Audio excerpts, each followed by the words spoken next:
If the Senate votes on the Obama compromise tax bill, it will have to also be passed in the House, where some Democrats are expressing shock that the president had to compromise at all to get a bill that could command 60 votes in the Senate. Speaker Nancy Pelosi told reporters today the response has not been very good so far, and there's a certain amount of unease. Calling this extension of the Bush tax rates fiscally irresponsible, Vermont's Democratic Congressman Peter Welch will deliver a letter to Speaker Pelosi that reads, in part, "We support extending tax cuts in full to 98% of American taxpayers, as the president initially proposed. He should not back down, nor should we."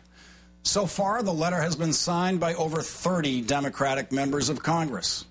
Joining me now, Congressman Peter Welch. Congressman Welch, 30 signatures on something this urgent is not exactly an overwhelming count. You're at less than 10% of the House of Representatives. What do you expect to happen from your effort? Well, the big issue here is the wisdom of this decision that the president's made. Essentially, he is dealing with a very intractable Senate. There were 53 votes for his position, but you need 60. And what he's done, essentially, is reached an agreement where he's given the Republicans the tax cuts they want, the estate tax, and then the tax cuts for the very wealthy. And they've given him the tax cuts that he wants that would help some of the folks that the president is fighting for. But at the end of the day, it's $900 billion added to the deficit, and that's a real problem. The people are not supporting adding on to the deficit. And keep in mind, but Congressman, what would your strategy be then from this point forward? I've been reading your letter, studying it, and you're not actually saying any specific thing in terms of procedure that should happen next. What do you want the president to do now? Well, I'm going to vote against this package. You will vote against it. Okay. I will.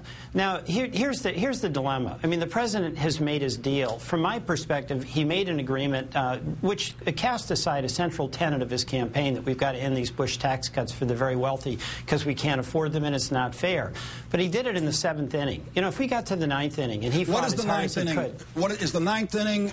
New Year's Eve? Would you take it right up to the limit? The 9th, I absolutely would. I mean, you know the Senate procedures. But let me get something straight. This is a question I've been asking since this controversy started. Would you allow the Clinton tax rates to take effect on January 1st and have taxes go up for every taxpayer in Vermont in order to continue the jousting with Republicans over this issue? Or do you believe that December 31st really is the drop-dead date, New Year's Eve? It has to be done by that time. That's a drop-dead date. I strongly support continuing those lower rates for the middle class, up to $250,000. But, okay, so your letter is not saying to the president what some other people are saying, which is you should be willing to continue this struggle into the next tax year, into 2011. You're saying whatever the outcome, it must be decided before January 1st. Well, it has to be decided, but the problem is we've boxed ourselves in. I mean, you know, there's two things. There's risk in what the president has done. There's risk in fighting to the 9th inning. But the fact is, the risk that we have now is that we're putting ourselves in a fiscal straitjacket. You know, these Republicans are quite happy with crashing through deficit records. The same Republicans who are promoting this will vote against raising the debt ceiling to allow us to pay for this.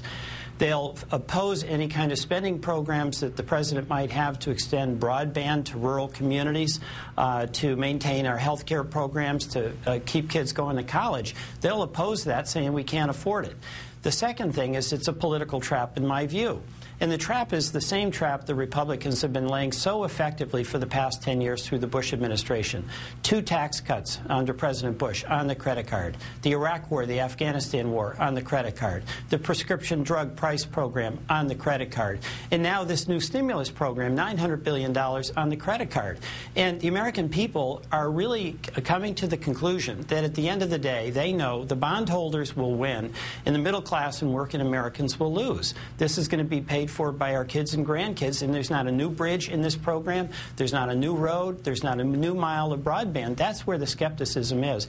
You know, tonight I had a telephone town hall meeting. 11,500 Vermonters called in. And I had folks who were farmers for 35 years and they have incredibly tough times, a woman on Social Security.